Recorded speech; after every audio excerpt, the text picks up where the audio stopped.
On suit le mode d'emploi qui est indiqué. Donc je tape le numéro que je veux choisir.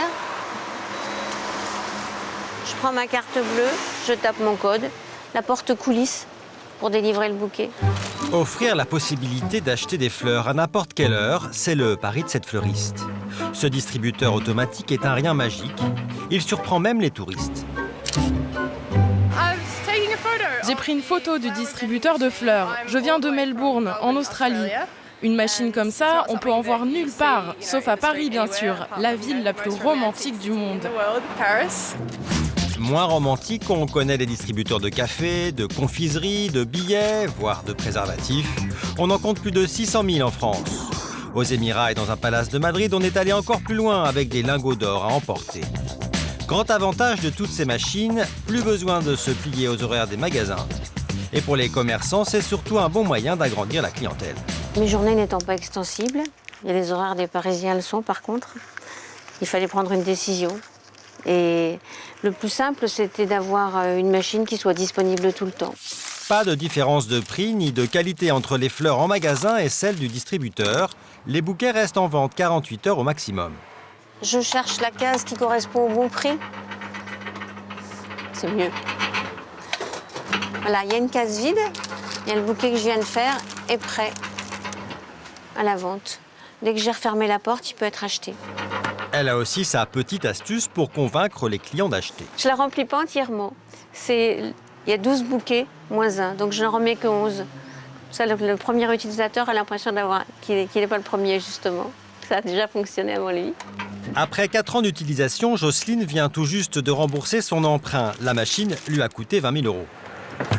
Et c'était un investissement qui en valait la peine parce que c'était un vrai service au client. J'ai un jeune homme qui était venu un soir de Saint-Valentin, qui avait travaillé jusqu'à 10 heures. Il était quand même heureux de trouver le distributeur. Il est venu me dire que je lui avais sauvé la vie. Quelle responsabilité. Dans la famille Pilias, ce n'est pas une histoire d'amour qui est en jeu, mais le menu de ce soir. Qu'est-ce que tu veux prendre comme pizza? Fromage. Et Loulou? Paysanne. Une paysanne? Alors là, on va à la cabane à pizza. C'est un distributeur de pizza qui se situe sur le parking du supermarché d'à côté, là. Dans cette zone commerciale de Douai-la-Fontaine, trône de jour comme de nuit un drôle de distributeur. Personne à l'intérieur, c'est la machine qui vous délivre une pizza fraîche pour 8 €.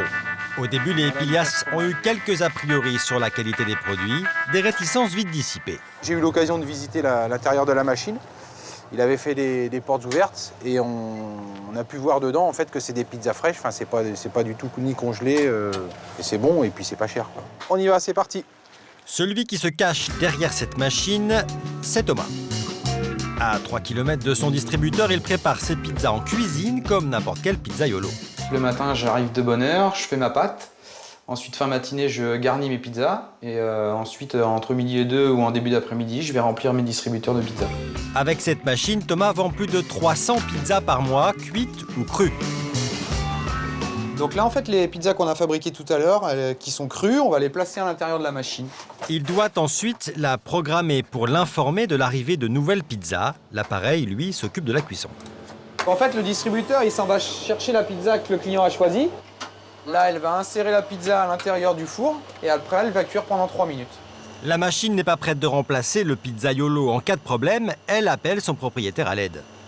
Dès qu'il y a un petit souci sur la machine, elle m'envoie un texto sur le téléphone en me prévenant qu'elle a eu un problème. Donc soit je le gère à distance en me connectant directement à l'ordinateur, ou soit, dans les cas extrêmes, je me déplace. Là, elle sort du four et elle l'éjecte à l'extérieur pour que le client puisse la prendre. Elle a fini sa cuisson et voilà, elle est cuite. Grâce à ce distributeur, Thomas dîne tous les soirs à la maison, le comble pour un restaurateur. Chez les Pilias, les pizzas achetées crues sont au four. La liberté en fait de la cuire quand on veut. Je vais prendre l'exemple de la dernière Coupe du Monde qu'il y a eu. Alors oui, on n'a pas fait beaucoup de matchs, mais quand on était avec les copains, quand il y avait un soir de match, on allait chercher les pizzas avant et après on les cuisait au fur et à mesure quand on voulait. Ouais, bientôt là, ça commence à roussir. 30 secondes. 27, 28, 29, 30. Allez, c'est prêt. Entre le passage au distributeur et la cuisson des pizzas, il n'aura fallu que 10 minutes à la famille Pilias pour pouvoir se mettre à table. Les distributeurs automatiques, on en trouve aussi chez les agriculteurs comme Jean-Michel, un éleveur breton. Depuis plus d'1 an, une machine en plein centre-ville distribue le lait tout frais des vaches de l'élevage, Cocotte, Chippy et leurs congénères. Par rapport à un lait de supermarché, ce qui change, c'est qu'il n'est pas pasteurisé, il n'est pas écrémé, c'est du lait cru et brut directement de la vache au consommateur. Jean-Michel a investi 50 000 € et beaucoup de temps dans cette installation. C'est un travail supplémentaire. Il faut compter 1h30 par jour. Le fait de charger le lait, l'emmener, revenir, laver le matériel. Pour cet éleveur touché par la crise du secteur laitier, la vente directe est une bouffée d'oxygène, même si cela ne concerne encore qu'une petite partie de sa production. Les vaches qui font... Au distributeur, le lait se déguste au verre pour 20 centimes ou au litre, avec en prime un joli bruit de vache. Le prix du litre est affiché à 1 €.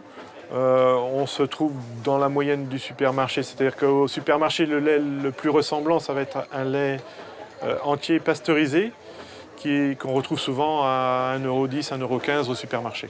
Vous présentez votre bouteille là, vous appuyez sur le bouton vert et le lait va couler. Jean-Michel rencontre régulièrement ses clients comme Bernard et Marie-Madeleine. Ils ne viennent pas que pour la fraîcheur du lait.